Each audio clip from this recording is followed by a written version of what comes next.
Monsieur Berville pour le 2172.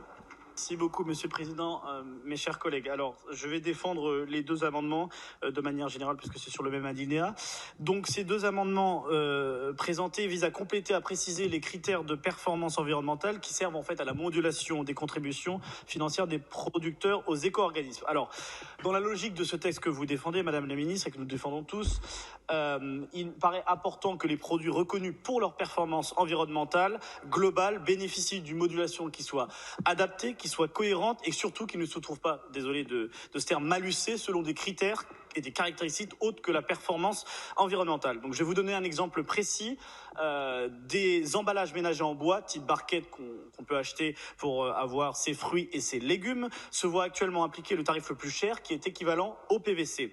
Pourtant, la matière première, comme vous le savez, est renouvelable lorsqu'elle est issue de forêts gérées durablement et que ces emballages sont valorisables, notamment énergétiquement. Et donc, par ailleurs, il est plutôt admis que ces emballages sont parmi les plus respectueux de l'environnement.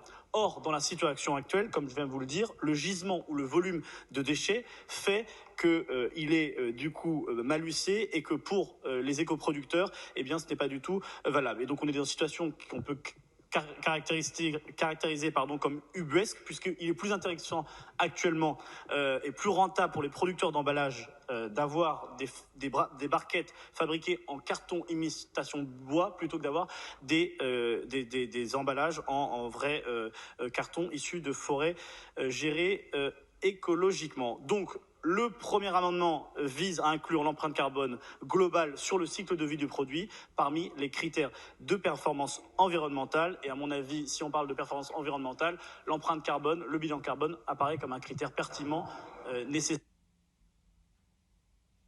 à la transition écologique. Merci.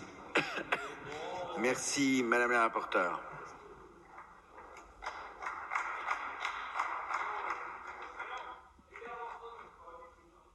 Oui, donc l'alinéa 50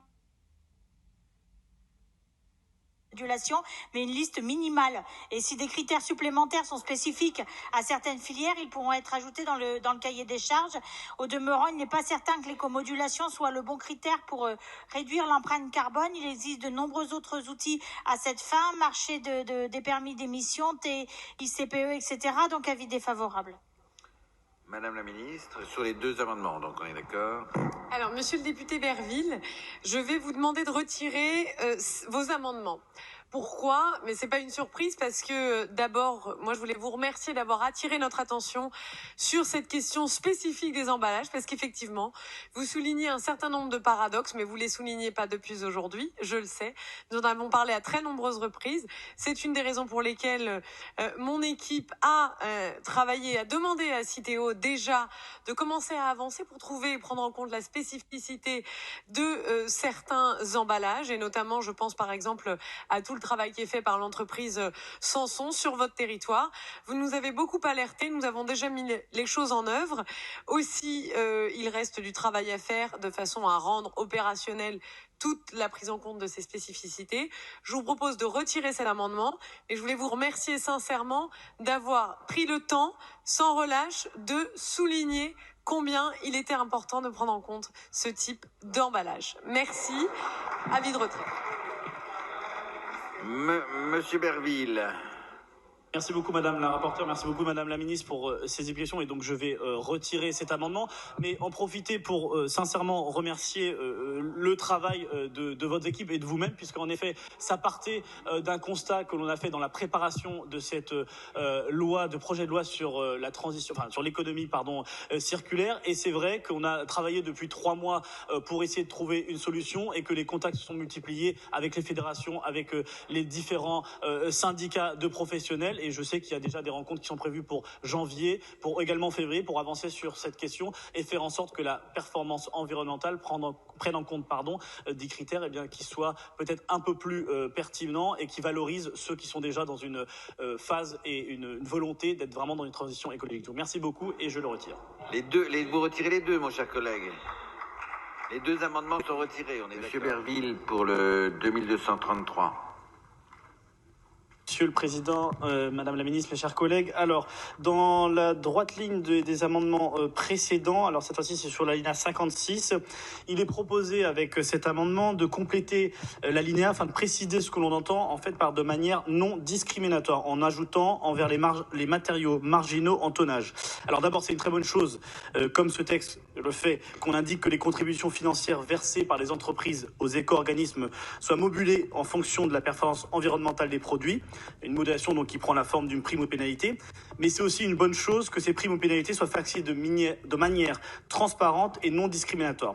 Alors du coup, pour aller un peu plus loin, cet amendement vise à compléter pour qu'un faible volume de déchets, qui fait qu'actuellement certains produits comme le liège et le bois avec une bonne performance environnementale soient traités comme des produits non recyclables, eh bien puissent être tout simplement considérés comme quelque chose de vertueux et ne fassent pas l'objet d'un malus. Donc voilà, il me semble important de compléter cette alinéa-là pour que la performance environnementale fixe la modulation sans discrimination envers les produits à faible volume de déchets. Merci. Madame la rapporteure. Oui, un matériau marginal peut également être très polluant, par exemple le bisphénol A ou encore des encres minérales. Et nous ne pouvons donc pas en faire un critère pour les bonus dans le cadre des éco-contributions. Donc c'est une demande de retrait, monsieur le député. Madame la ministre.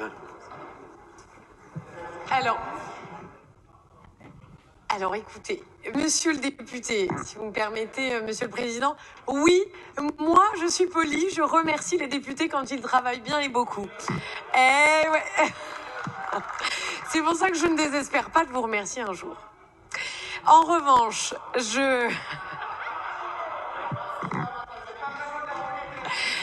en tout cas... On écoute notre ministre.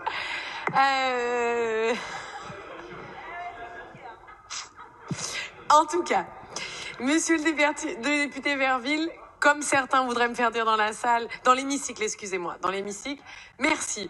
Merci effectivement pour votre travail. Très franchement, on y avait pensé au moment de l'élaboration de ce texte. Vous nous avez permis d'y revenir parce que le principe de non-discrimination est déjà prévu dans cette loi et il va évidemment s'appliquer aux petits gisements.